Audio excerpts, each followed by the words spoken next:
Hey everyone, welcome to Plastic Voices. Today I'm going to talk about something that I think is very interesting that persists across the voice acting world, and that is whether or not you should do things for free or you should get paid to voice act.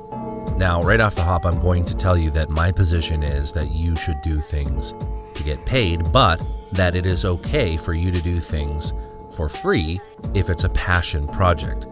Now, the advocates of doing things for free will say that you get things like experience, you get exposure, you meet great people, you can gain confidence and hone your skills and learn the tricks of the trade, and all that stuff is true. But the problem is the experience that you're getting, let's say, isn't the type of experience that will relate to companies that are hiring voices.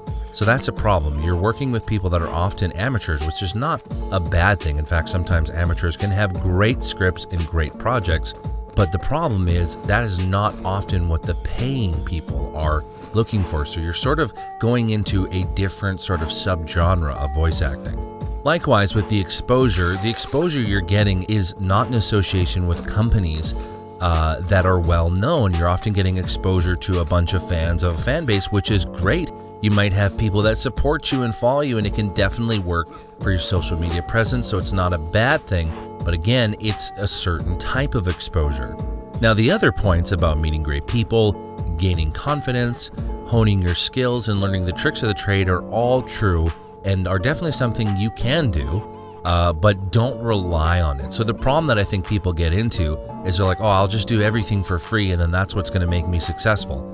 The answer is no, it won't. You can get a lot of the same exposure, experience, meeting great people, gaining confidence, honing your skills, and learning the tricks of the trade, and also get paid for it. This doesn't mean that you can't or shouldn't do things for free. Rather, what it means is that you can also do those things and get paid. So your attitude should be that you should go after the paid positions, and here are some of the reasons why. It's more likely with paid positions and jobs that you get in voiceover that they will lead to other forms of success. People that pay often have more and better work, and it's also a better and quicker way to grow in voiceover because you can reinvest that money into equipment or into reaching other people. You also have to understand that when you're working for free, you're working with a lot of people who are starting out as well, and they don't know everything about the industry yet, so you're sort of setting yourself up for failure if you start in free. Just to reiterate, you can do everything that you can do for free, but in paid positions, and again, it's more reflective of the actual market that you are trying to go into as a voice actor, regardless of what genre that it is that you are heading into, whether it's audiobooks or it's commercial voiceover, or it's character work. The paid positions are going to be more reflective of what you're actually going to be doing in the industry, the whole reason why you're making this a career choice, rather than the free stuff. There's nothing wrong with doing free stuff. I am 100% for it. It's just you have to have it in balance, knowing that this is a passion project that may lead to people respecting your work.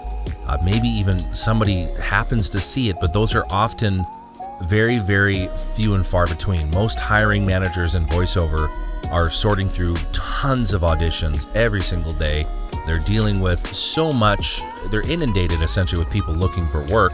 And so they're not really out there looking for talent. Talent is usually coming to them. So it's very, very rare that they're going to see you and go, whoa, who did this? But it's not impossible. You could do a fan-made animation project and it's hosted on YouTube and it gets a bajillion views and likes, and somebody says, wow, that guy was really good, or that girl, she did so good at her role.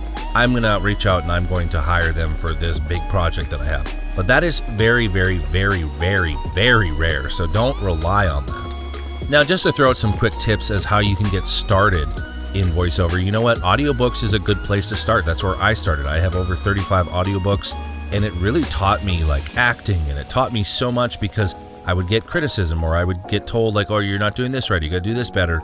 And so for me, it was because of the long form, you really learn to do like the audio editing and everything else. So it's a good place to start. And there are people that just stay in audiobooks. For me, reading is a bit difficult over long form. I tend to mess up quite a bit.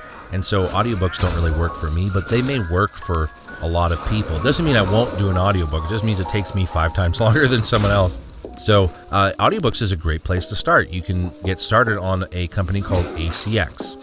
And if you're going to do that, I would recommend pick a book that already has sales on Amazon, and also do one that has Royalty Share Plus, which allows you to earn a little bit from it, but also get royalty over time, which is how you can really build up a passive income source. Fiverr is an okay place. You're going to get a lot of people that want things for cheap, and Fiverr itself as a company, maybe we'll save that for another video. It's not horrible, but it is a place that you can get a lot of work. Sometimes there's more to it, so stay tuned for that video. Upwork is another place that you can get work to. Unfortunately, Upwork often has the lowest paying prices for voiceover. There's a lot of people like, yeah, can you do my 10-minute script for $5, please? Thank you so much. It's very, very bad place if you're looking for any sort of way to make money in voiceover and not, because you don't want to go under, right? There are other sites as well, like Voice Bunny, paid sites like voices.com. In future videos, I'm going to cover these sites, and I'm going to sort of go through whether or not they are a good choice for you. So stay tuned for that.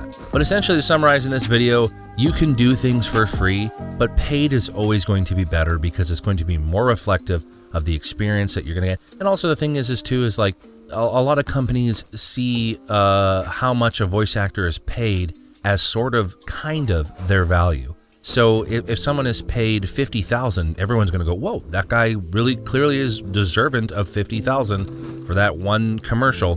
Let's give him more money. And it's weird that it works that way, that those with more often get more, but it is kind of the way the industry values certain people. I hope this helped you get a better idea on whether or not you should do voice acting work for free. If you're somebody listening to this and want more tips and tricks, feel free to subscribe, like the video, share it, help me get out there. And I really would appreciate that. Also, if you want to find out more about me and as a voice actor, you can always visit my website at plasticvoices.com, and you can see whatever stuff I have hosted there currently. Thank you so much for watching, and I hope you have a wonderful day.